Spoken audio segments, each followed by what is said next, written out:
at the Chuck E. Cheese. Well, Granny. Yes, sir. We was trying to get an update with you. Well, I mean, I tried to explain it once already. Alright, take it from the top. Fine, okay. So, like I told you before, every Friday on payday, we always go. It's a family tradition. It's a Thorson family tradition. Every Friday we go to Chuck E. Cheese, right? Some of the kids have already grown up out of it. But strangely enough, it's Granny, and Granny loves Chuck E. Cheese. She loves it. That's her favorite place to go, down there at Chuck E. Cheese. And her favorite thing to do over there, man, is get in them balls. You know, that little ball pit. Well, she likes to get in there and just play with them balls.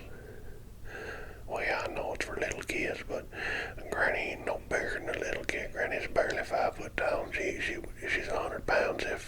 If she's 100 pounds, I'd be surprised.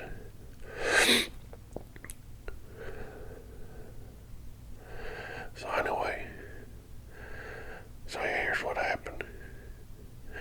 Okay, we're over. Granny's in the balls like every Friday. Okay. And meanwhile, me and Cousin Tucker, we's over there playing skee ball.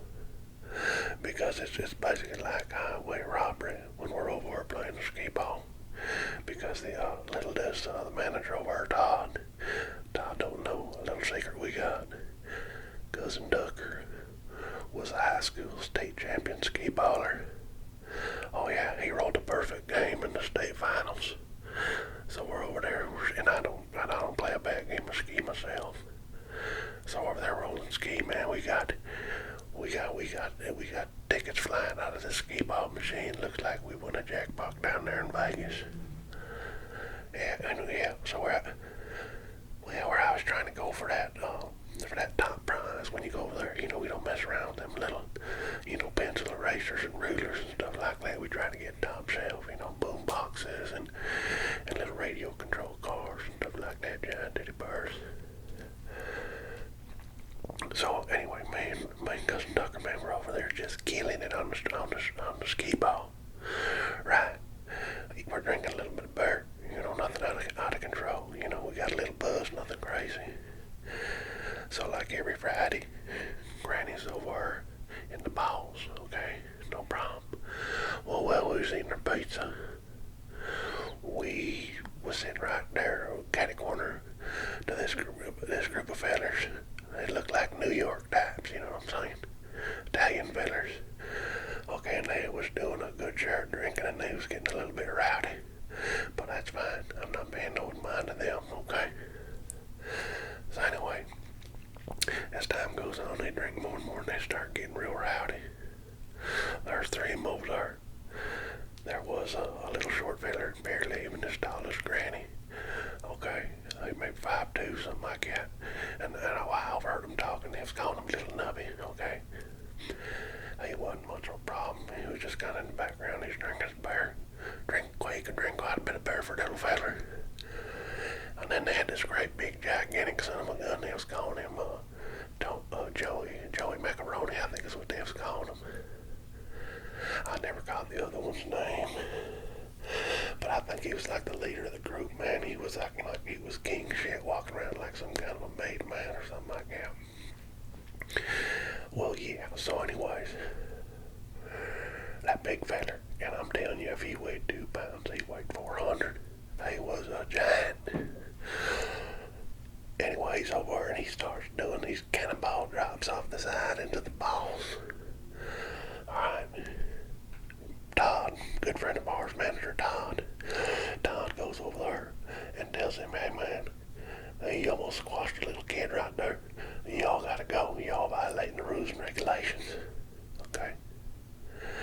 So then that made man feller, he comes over and he starts arguing, acting like a big shot, talking about it, more or less refusing to go, okay? Because what had happened was they were this little boy. He looked like he was about 7 years old. And he was all dressed up like one of them from the cartoons, from a little TV show I seen the little kids watching. He'd dress up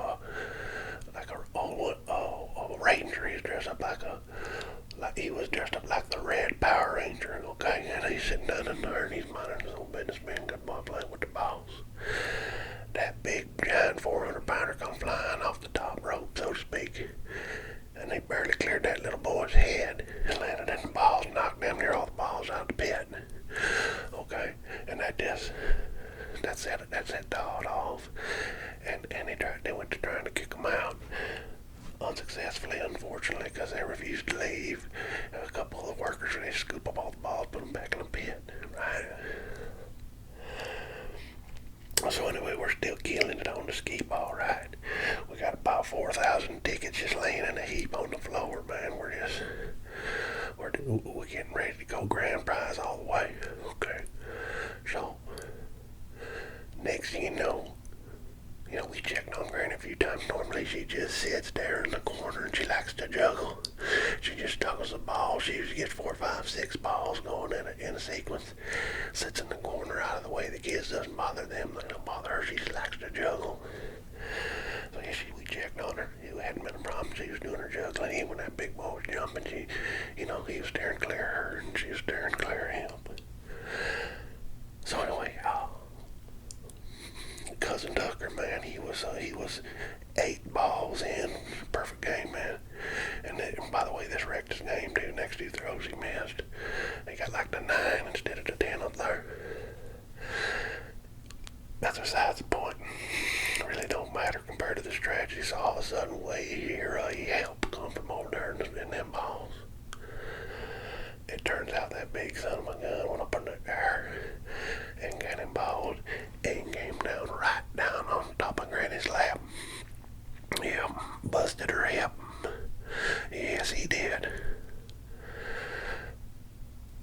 I mean, I've explained it and I don't know what else I can tell you.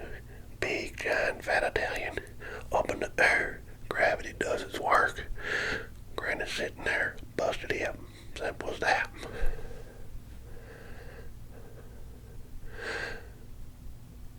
Wait a minute, that ain't right. You say you talked to the representation, and they tried to say that busted hip was a pre-existing condition. No, that ain't right. Sure, Granny may have busted her hip, but that wasn't accounted for. I believe it was 1982, right? 1982, it's 2021 now. You do the simple math, that's at least 19, 20 years ago. Okay. She busted that hip, man. She was in the county fire. She won the blue ribbon in the steer wrestling competition. Well, yeah, she really did. She was in that steer wrestling. She was little, but she's got a lot of fight, you see. And she used to love to wrestle them little steers. Big steers, little steers, don't matter. Granny's got that, they say, big cojones, okay. So she won the blue ribbon. That year and the following year, she was trying to go back to back. She was trying to repeat. And she made it to the super finals again. She was in the super finals. And out comes this drunk rodeo clown.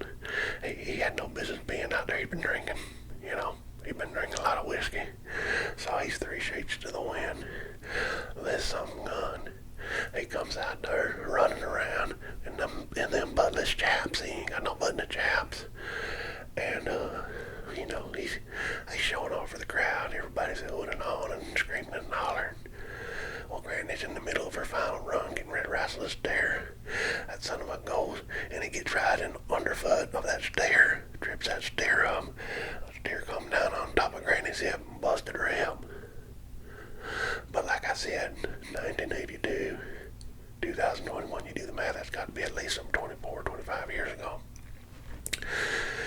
And she had a full recovery. There was no complications. She had a full recovery, full healing. And they're trying to call it a pre-existing condition. No, I ain't buying that. Okay. Well, look, I don't want to play games with these Italian fellers, I'm telling you. Granny is going through a lot. The whole Kooter Thorson's entire clan is going through a lot. Every night I gotta listen to at least 2 hours of whispered ASMR, and then I gotta go from ear to ear to ear to ear to ear to ear to ear. You know what I'm saying? To ear to ear. It takes 2, 3 different 2, 4, 5, 6, 7 different content creators to get me to sleep each night. And yeah, that's what I'm going through. And that ain't the worst of it. Granny, she's used to that country doctoring, okay? But this Chuck E. Cheese has occurred in the city, so we wound up having to go to one of them city doctors down there. And it's the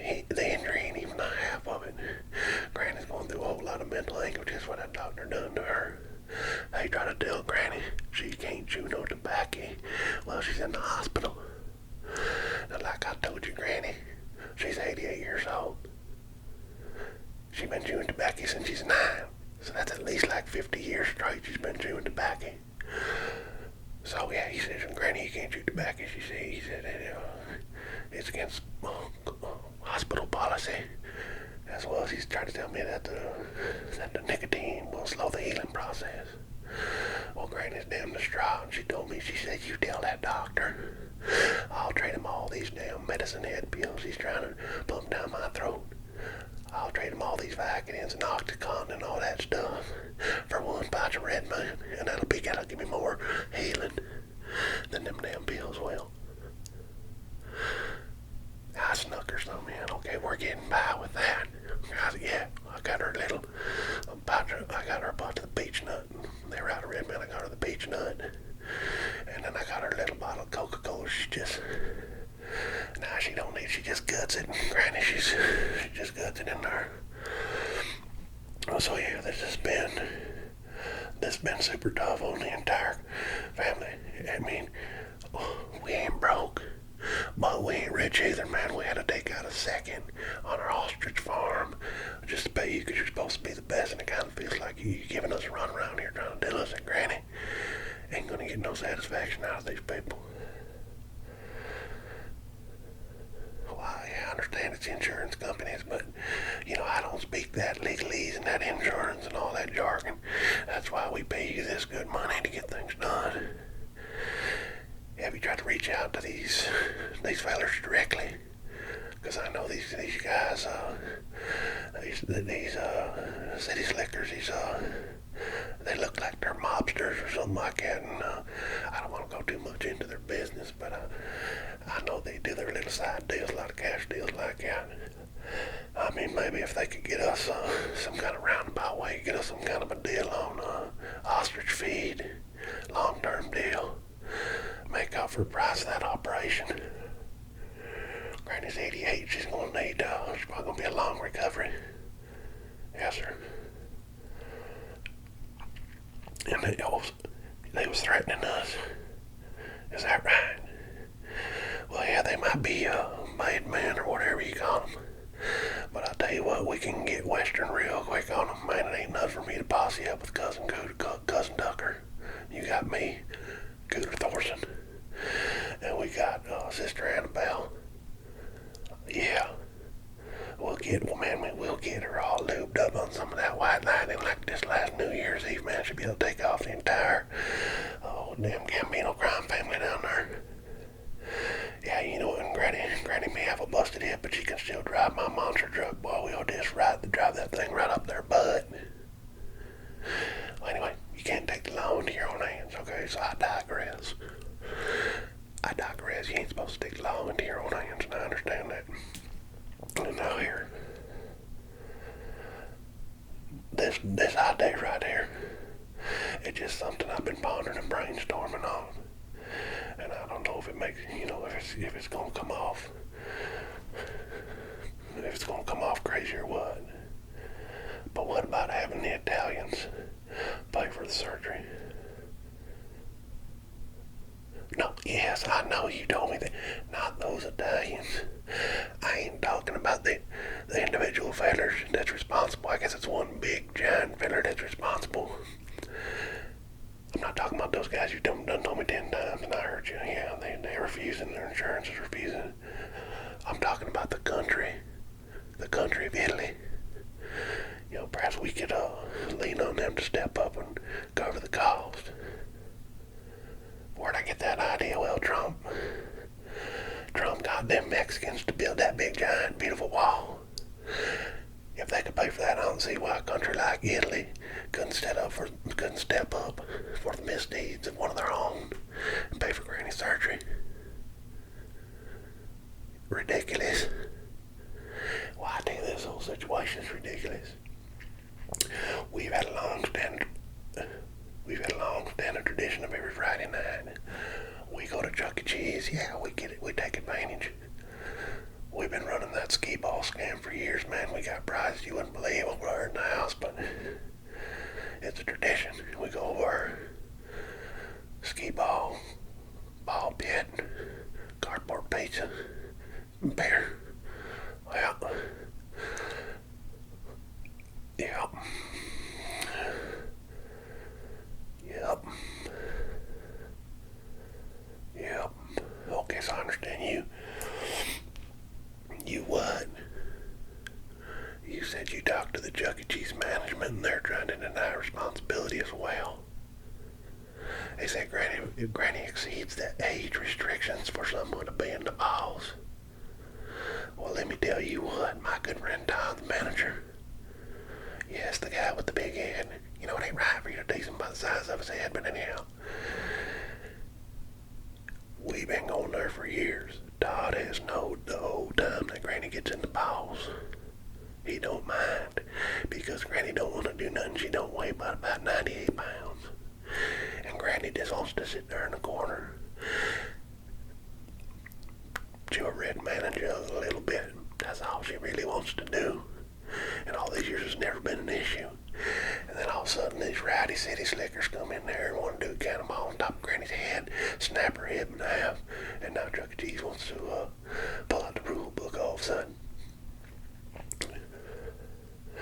No, look, listen, mister, I've seen the little thing where it's the mouse and it's got the measurements up there and it says, you know, you can't get in the balls if you're up higher in the top of this mouse's head.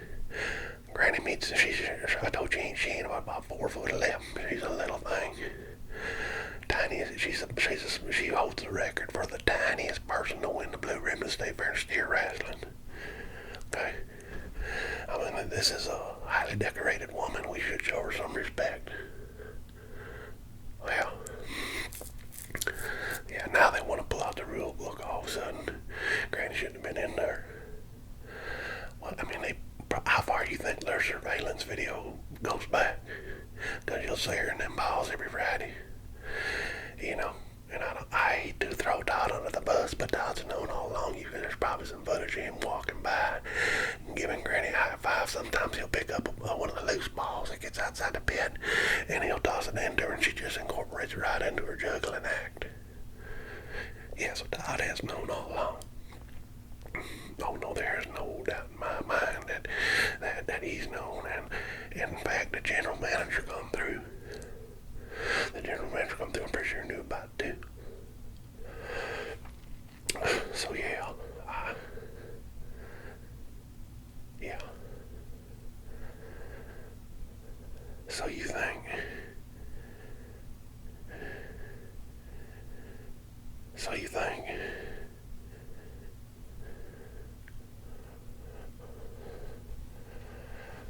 Alright, so your plan is this.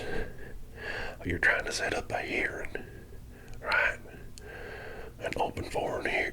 You're trying to set up an open forum hearing where we all sit down, kind of like a mediation. Well, maybe I guess that might be the only thing that work, man, but my blood gets to boiling. Them city slickers think they can come and kick us country folk around. But if it's the only thing that can be done, oh man, I might just have to go home and listen to some more ear to ear to ear to ear ASMR. Get some sleep and sleep on it.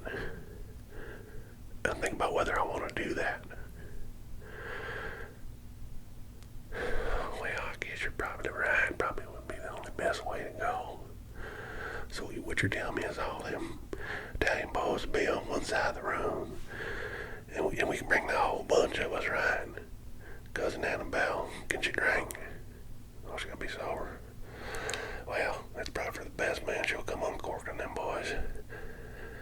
Cousin Tucker, of course, Granny's got to be there, man. Give her a testimony, give her a statement. I just can't believe that big, gigantic son of a gun just don't want to accept responsibility for damn near killing an old lady.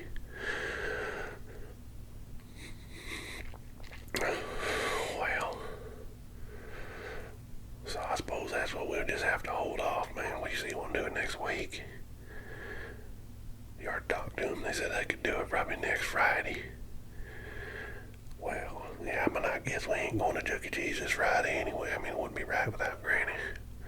And I don't think she'd want to go and have to sit there and suffer through looking at all them kids playing in the ball. She can't get in there and juggle. So you want to put that off till next Friday. Well, I mean, I guess I'm just going to have to go home and watch me some of them ASMRs, look for some visual triggers, and see if I can get some sleep induction to occur in this old boy's life. Because them city slickers done did Granny wrong. And by way of doing Granny wrong, they have done me wrong. So, tune in next week. And let's see what happens with mediation. Them slick talking New York boys.